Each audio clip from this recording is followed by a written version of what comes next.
Okay जी, आगे हमारे पास आगे फिर अरिथमेटिक ऑपरेशन जो है कि अरिथमेटिक ऑपरेशन जो है किस तरह यूज़ करते हैं। कल जो मैंने आपको सेंड किया था उसमें बताया था कि आप सेलेक्ट क्लॉज के अंदर जो है वो कॉलम के नेम लिखते हैं, और अगर आपने कॉलम के ऊपर कोई अरिथमेटिक ऑपरेशन परफॉर्म करना तो वो लिखते हैं।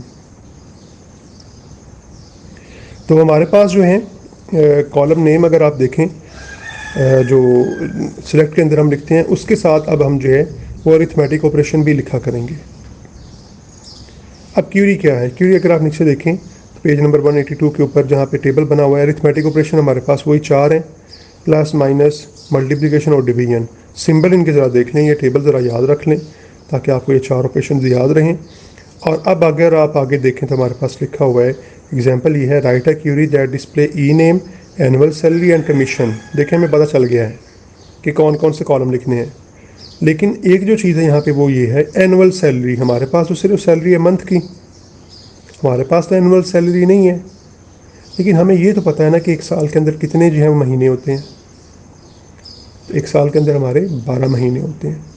तो अगर हमारे पास जो सैलरी है जो एक महीने की है उससे हमने 12 महीनों की सैलरी निकालनी हो, यानी साल की सैलरी निकालनी हो, तो हम क्या करेंगे, उसे 12 से मल्टीप्लाई कर देंगे। मल्टीप्लाई के लिए सिंबल हमारे पास क्या है, यहाँ पे स्टैटिक है।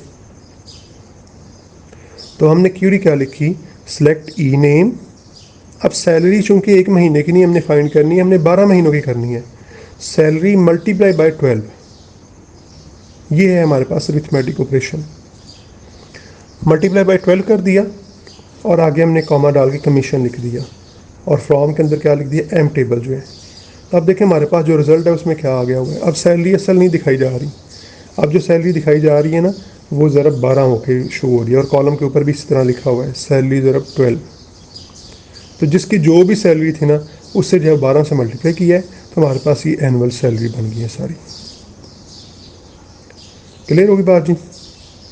ओके, अगली जो क्वेरी हमारे पास उसमें देखिए उसने क्या किया हुआ है कि सैलरी में 250 कमीशन ऐड करें और फिर उसको 12 से मल्टीप्लाई करके हमें शो करवा दें। यानी हम ये कहते हैं कि एम्प्लॉयज़ की सैलरी हमने 250 रुपये बढ़ा दी पर मंथ जो है, फिर आपने उसको जो है वो 12 से मल्टीप्लाई करके हमें शो करवाना है।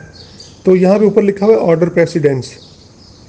आपको पता है मैथमेटिक्स के अंदर क्या होता है कि हमने जो है अगर हम जो है जमा मनफी ज़रब तकसीम चारों एक ही सवाल के अंदर आ रहे हैं, तो पहले हम क्या करेंगे, पहले जमा मनफी करेंगे या ज़रब तकसीम करेंगे। तो ऑब्वियसली अगर आपको मैथमेटिक्स का थोड़ा बहुत बेसिक का पता है तो हम मल्टीप्लिकेशन और डिवीजन पहले करते हैं और फिर बाद में जमा और मनफी करते हैं, क्योंकि जो हमारे पास मल्टीप्लिकेशन और डिवीजन है इनकी प्रेसिडेंस ज़्यादा होती है, यूँ कह लें इनकी अथॉरिटी ज़्यादा होती है, इसलिए हमें पहले ये काम करना पड़ता है और जमा मनफी बाद में करना पड़ता है। तो यही काम यहाँ पे भी होगा। यहाँ पे लिखा हुआ है सैलरी जमा 250 और ज़रब 12। तो पहले क्या होगा, पहले सैलरी के अंदर 250 जमा होंगे या पहले 12 से ज़रब होगी? तो ज़ाहिर बात है पहले 12 से ज़रब होगी, क्योंकि ज़रब की प्रेसिडेंस ज़्यादा है।